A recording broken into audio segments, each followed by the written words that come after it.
Hi, my name is Carmel Valianti. I am the founder and director of Education Now 2.0. Today I'm here to talk to you about a trip and a volunteer project that we have been involved with. I'm sitting here today with Maddie Nagler, who we have been so fortunate to have as a college intern with Education Now 2.0. I'm going to let Maddie introduce herself and tell you about what her next adventures are going to be. Thank you, Carmel. I'm so delighted that I had the opportunity to work with Education Now 2.0. A little bit about myself. I just graduated from Wesleyan University in Middletown, Connecticut. I was a film and psychology major, but I've always been deeply interested in education, education reform, educational innovation, which makes meeting Carmel really ideal for me. And now next up, I'm moving to Austin, Texas, where I'm going to be working for AmeriCorps as a college access coach to work with first-generation college students on applying and getting into college. That's so exciting. Might be even hotter there, though, in Austin. It's like 103 every day. It's going to be tough. Yeah, absolutely. That's exciting. I know, definitely. One of the goals that we established in Education Now is to have a positive change both locally and globally. And some of you folks might have seen some of our work on ICAM before. We have done different projects here locally, and we've worked certainly with the high school students, and the former principal at the high school, Mr. Dave Dalton, was instrumental in our program called Tiny Tiny Houses Now. But today what we're going to be talking about is our project that we have been doing in Nepal. We have been collaborating with a school titled the New Millennium School. I'm delighted to be able to ask a few questions to learn a little bit more about this project. So Carmel, first off, can you just tell me the specific ways in which this collaboration has taken place? Well, actually 6 years ago, there was a catastrophic earthquake in Nepal, and EN2 was just a baby at that point. But we were starting out, and I, as the executive director, my former really professional life has always been in education. So after the earthquake, I put out a call to teachers really across New England. And even though I live here in Ipswich, the teacher that answered that call was in Rehoboth, Mass. And she collected maybe 100 books to be sent over to Nepal. We became very involved with the school and their efforts to rebuild. One of the students that I had the great fortune to work with happened to be my daughter, Maya Smith, who was a senior at Ipswich High at the time. And it was her goal to go over to Nepal and volunteer at the school that we were helping. Wow. And the teacher that had given us all the books was in Rehoboth, Mass. And that is how the Rehoboth School District ended up collaborating with us for now over 6 years. And the students there in the middle school exchanged with the students in the middle school at the New Millennium School. And from that, it became a community involvement that has lasted to this day with both students, teachers, and administrators. And from that, we did supplemental teacher training for both teachers here in the United States and teachers over in Kathmandu. We hosted 2 administrators from the New Millennium School to come and meet with different professors and educators. Your mother was one of them when your mother was at the Boston University School of Education. Right. Absolutely, I remember that. That was a really amazing meeting, bringing all those people together. Yeah, absolutely. And from there, our most recent activity has been we brought a lead educator in the field of English language arts over to Nepal to help them with their scope and sequences for the English curriculum. And I went over to do an environmental workshop with the middle school students. Wow, so can you tell me a little bit more about the specifics of what you did when you were at the New Millennium School? Well, Joe Preglia, who actually had been the principal at the Rehoboth district, Right. and then the assistant superintendent, and who had also helped lead some of our workshops for these teachers. He is an expert in English language arts. So he helped Perenima, Miss Perenia Thapa, who is the head of their English language arts department, look at their curriculum in English from kindergarten through 10th grade and see where they could add both innovation, project-based activities, inquiry-focused activities, but also, most importantly, Pravi, who is the headmaster that we have been working with, who certainly you remember because I took Pravi to your mom's house Of course. to meet with your mom. He is keenly aware that rote teaching is how he grew up. Most people in all of Southeast Asia grew up with a rote curriculum. Even some people in America still teach in a rote manner. It is his strong feeling that a progressive format to teach kids in is not in rote teaching. So Joe went over there to look at every aspect of their English language arts program to see how they could incorporate more innovative class lessons. Wow. And we will continue with this. We are, EN 2.0 is sending another teacher in the fall to continue this work because Joe only had really 7 days, and each day he was focused on a different grade level. Sure. And worked hand in hand with the teachers, but there was still more work to do. Sure. And I went over and did a workshop with middle school students. We were addressing all forms of pollution, but certainly plastic waste. Which is huge in Kathmandu, right? Huge. Yeah. The water is Okay. very, very polluted, yet water is such an amazing resource for the teeny little country of Nepal. There's only one other country that can even compare with the amount of water, and that's Brazil. Nepal is by far the country that has the most water, and yet a lot of it is landlocked and in glaciers. But we all know with global climate change, they are going to be sitting on a wealth because they have the most water. Currently, Kathmandu is in a valley, so most of their air and their water is highly polluted. And after surveying the students and deciding with them how they would like to approach this,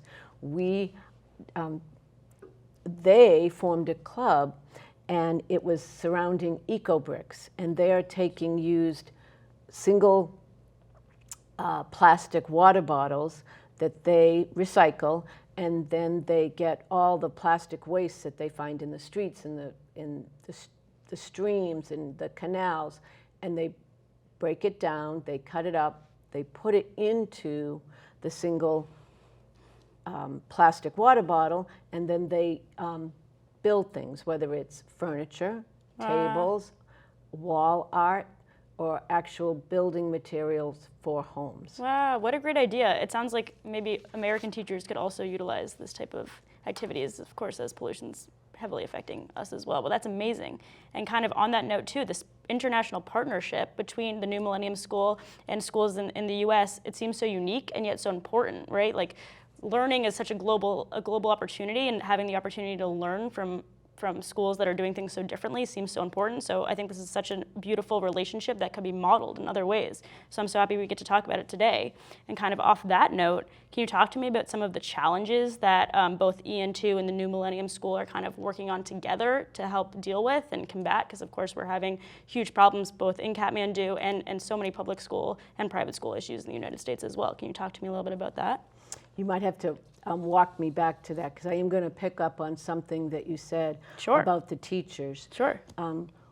As you know, we had 5 teachers in the United States and really in the New England area that helped design the program Tiny Tiny Houses Now, Sure. which is a STEAM-based hands-on curriculum that it's part of Common Core. It's addresses things that the students have that they'll be tested on an MCAS, so certainly all middle school students in our country can use this STEAM-based curriculum. I had teachers at the Boston City School that helped develop this, the principal here at the Ipswich schools, the English teacher down at Rehoboth School, Wow. and teachers from New Hampshire. Wow. And one of the things that happened, because they knew I was working with teachers in Nepal, we all started to communicate. And the Yeah. teachers started to communicate Yeah. and to share what was common between them, what was their struggles between them. It was fascinating. And this was prior to the pandemic. The teachers had written grants where the American teachers were going to go over to Nepal to study where in their curriculum, whether it was Southeast Asian history, religion, geography, about certainly Mount Everest and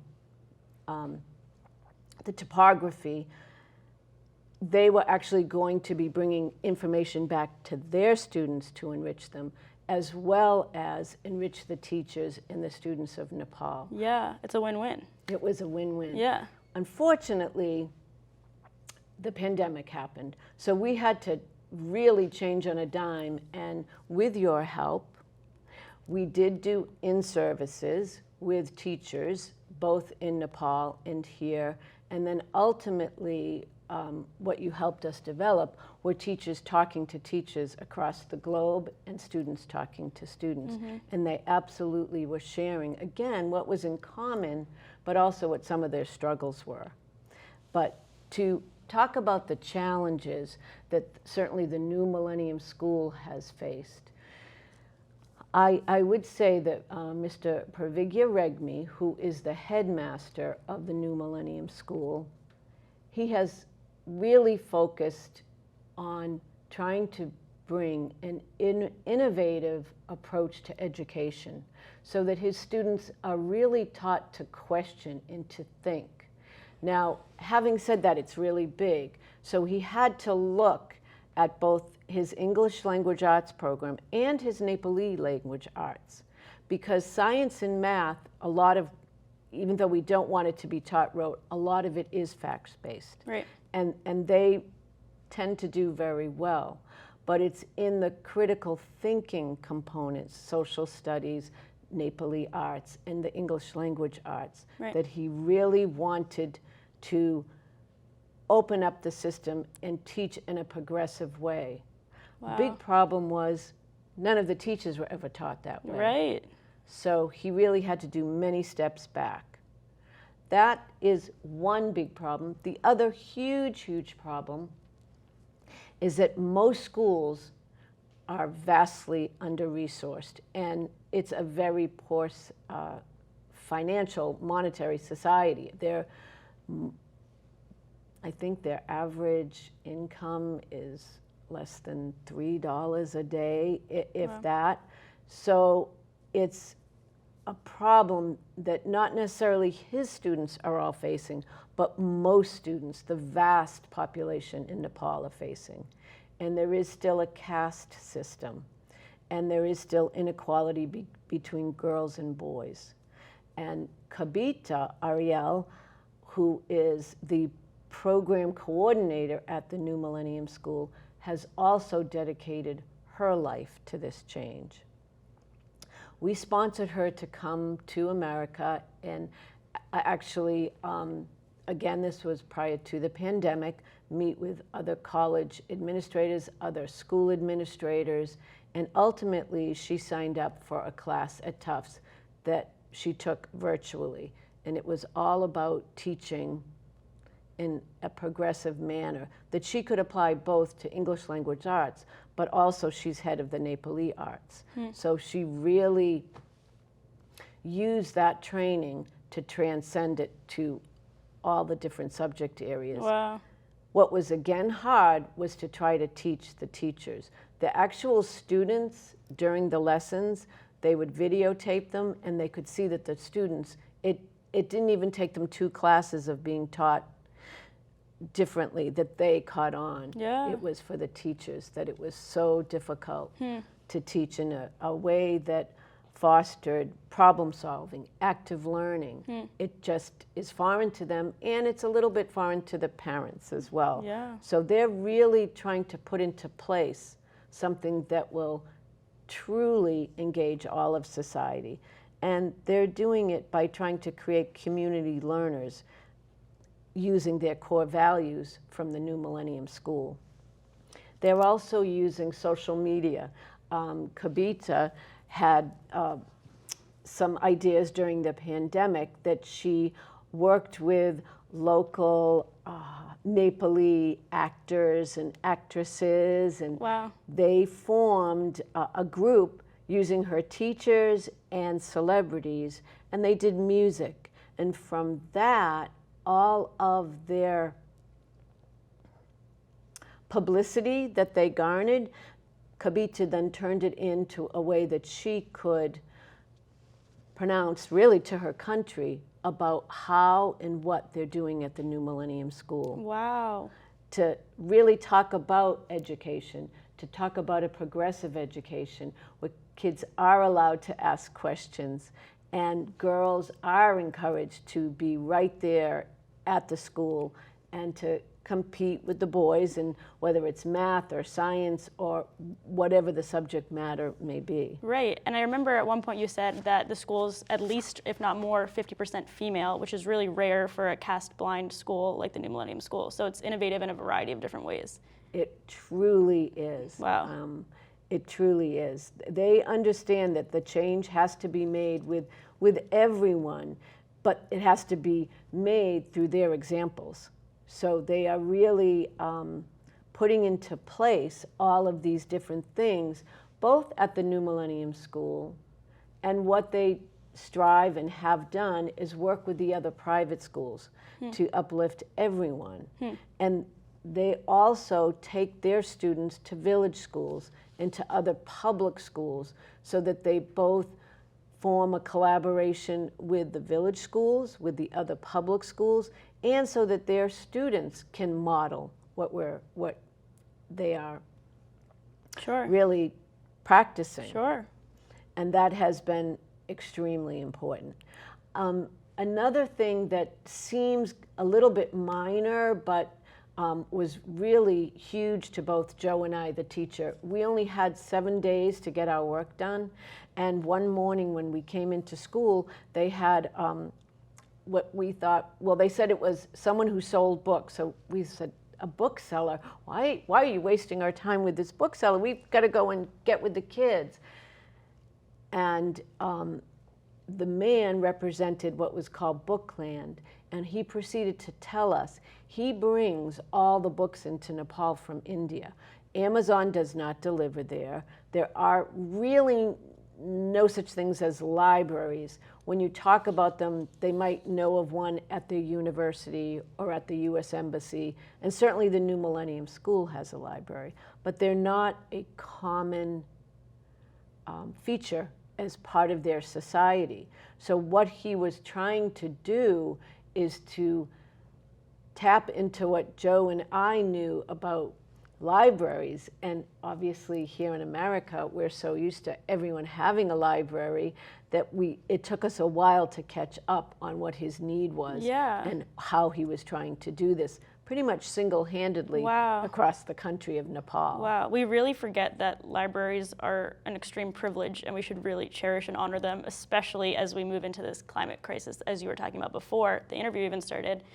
They're an air-conditioned space where there's so much knowledge and learning accessible, so they're really, in many ways, like sacred spaces. So it's so amazing that we're also trying to, I suppose, allow or explain the importance of them in all over the world. I think that's really powerful. It was an amazing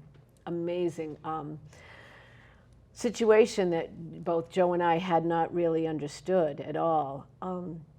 And finally, some of the opportunities that the new Millennium School is providing certainly are scholarships for students to be able to go there. Wow. And as I think, as you said, they are a beacon of hope, or maybe I've been saying that, Yeah, because their learning community that they created is one that could be really applied throughout the world, both in our country, in their country, and in any other country. It's just each student who was there, Joe was so amazed because he had been an assistant superintendent, he had been a principal. There wasn't a school person, whether it was the person serving the food, cleaning, the children, the administrators, that didn't have an amazing smile on their face, and they all wanted to be there. It was a great sign of a great school because everyone was happy. And if they can achieve that with the resources that they have had, which haven't been great, I mean, they're now coming into many more resources because they are having some success, and they will continue to give that out and to broaden their whole philosophy on education. It's been amazing to see. Yeah, that sounds amazing. I was going to ask if what you and Joe learned from being there that you might even bring with you back to our school system here, but it sounds like in some ways you answered that, the importance of happiness and joy with learning. I don't know if there's anything else you wanted to add, but that seems like that might be a really powerful answer anyway. I do think one of the things, I don't want to speak for Joe. I have, I'm not sure I gave it to Beth, the executive director here at ICAM, but he wrote a passioned piece about it, and I do think it's going to be published. But it really had a huge impact on him to really feel so positive about giving at this time when our world is so divided. Right. And so often teachers feel that it's been soul crushing for them during this pandemic, and that we haven't necessarily appreciated them. Yeah. What was truly amazing is to see how individuals can make a difference. When I first met Pravi, he was your age. Wow. He was a graduate student at Tufts University. That was some 25 years ago. And it was when I was a founder and director of Solar Now. He came into my office to learn about renewable energy. He went back to Nepal and actually changed professions, became very involved with schools, and was one of the first, he and his father were the first people to establish a caste blind school. It was called the Children's New Model School. That still exists. But what Pravi then went on to, after he dealt with some of the barriers that were created by caste, were the barriers created by some of the limits to how we see education. Wow. And to be involved with him, to be able to collaborate with him, to work with him, to see how this individual, this one individual, your age, that came into my teeny little nonprofit and now is going to be able to impact the whole country. And with that impact, it impacts all of us, you know, people from Ipswich, from Brookline. Yeah. It really has a ripple effect of showing us what individuals can do, the positive changes that individuals can make in a world that sometimes seems very divisive and very more than angry, sometimes not optimistic. Yeah. But when Joe and I got off the plane, we were so optimistic. We were so hopeful. Wow. For our children's future, for their children's future, and for education as a whole. Wow, yeah, teachers and educators who question or challenge the perceived limits of education are the people who are changing the world. So it's so cool that education now has the opportunity to work with and encourage these types of educators. It's really quite amazing. It is amazing, and honestly, it's people like you. When I have met, I mean, you were just an amazing, amazing young person. You are an amazing young you. adult. Thank you. And it just gives me so much hope knowing all the things that you've been involved with, and you have helped EN 2.0 tremendously. And I thank you, and I'm very excited to hear and see what you're going to do at AmeriCorps. Thank you. Thank you. I appreciate it. I'm excited to see about EN 2.